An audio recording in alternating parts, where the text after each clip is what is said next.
Hi, my name is Edric Miller, and I'm presenting on learning disability.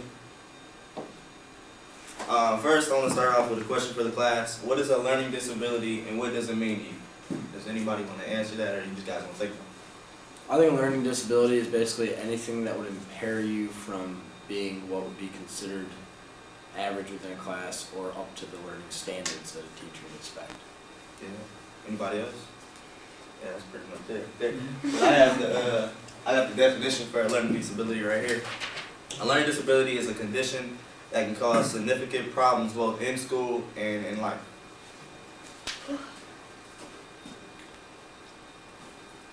Some of the learning disabilities is a reading disability, a mathematics disability, resistance to treatment, and dual discrepancy. The main disabilities that teachers deal with in school.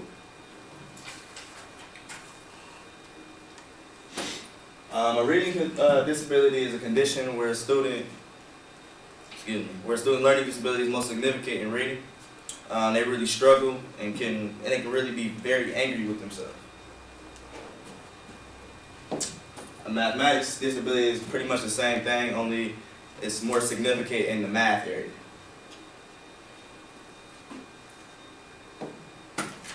Resistance to treatment. Resistance to treatment is when people with learning disabilities are resistant to help. They're called non-responders, quote unquote. And dual discrepancy is academic performance is lower than their classmates, and their rate in which they learn is also slower. I chose this picture is because it's not because of things. I mean, it's because of in class things or whatever, but it's a little different, a little creative, I think, personally. It's somebody kicking, goodness gracious. Alright, somebody kicking another person. It's basically showing that this person right here is learning at a slower rate. This person is learning at a faster rate, but not saying that this person right here won't eventually catch up and learn. Not saying that he won't catch up and hit him, pretty much. They're just learning at a slower rate, but they will catch up eventually. But this method does not reject the importance of individual differences, but in our view, it expands the importance of instruction and the expression of a disability. Effects of learning disabilities is unexpected underachievement and IQ achievement discrepancy. Unexpected underachievement is another form of a learning disability.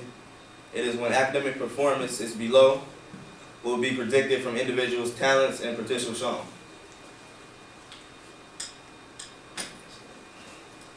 IQ achievement discrepancy is this test scores the intelligence of an individual and shows the differences in their potential and their performance.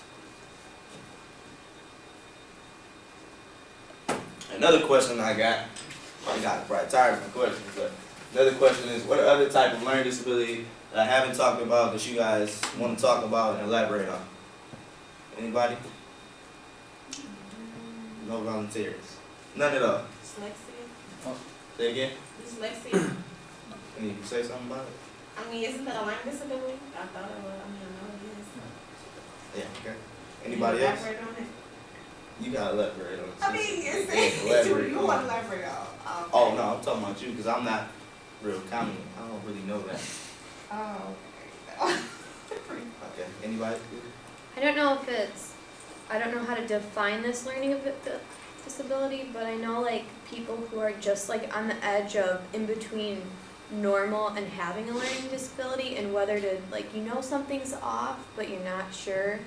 And I know like from someone I know, they seem like normal and they function normal, but they're just a little tad slower than everybody else. And I don't know what would be the definition of that, Okay. but I've noticed that's a learning disability. Okay. Thank you to the participation. Programs to help is pull-out programs, and what a pull-out program do is when a teacher comes in and she pulls another student out with like, say, reading or mathematics. She pulls them out and works one-on-one with them, help them out in class, so they understand more about what's going on. Another thing is a resource room. It also can be a one-on-one thing, or it can be a 5 or 6 person little, like a small classroom with 5 or 6 kids, and she can be teaching those 5 or 6 kids things in a research room. And co-teaching is a special education teacher and a general education teacher. They work together in the classroom to help their students pretty much. It's a better environment. Things that help for the teachers wise is when correcting a child's behavior, teachers should use the 4-step model. That was set and designed by Haim Janot. And the 4-step model is recognize and acknowledge the child's wish, state the limit calmly and clearly, point out the ways that their wish may be partially fulfilled, and help the child express the resentment that arises when limits are imposed. That's the 4-step model that teachers go by. For parents, things parents can do to help out is set rules and limits, create a support system, praise and reinforce positive behavior. The biggest one to me is love. I think the parents should always show that their learning disability child love, because they need that. Acceptance, protection. They need to give them protection so that the child can feel safe. Discipline. You can't be too easy on the child, otherwise they'll take everything for granted and they won't work for anything. They need freedom to grow. And always remember that the child is more normal than different. In conclusion, everyone is different, and it's up to the parents and teachers to work together. Each student has a different mobility, and it's up to us as parents and teachers to let them reach their maximum mobility.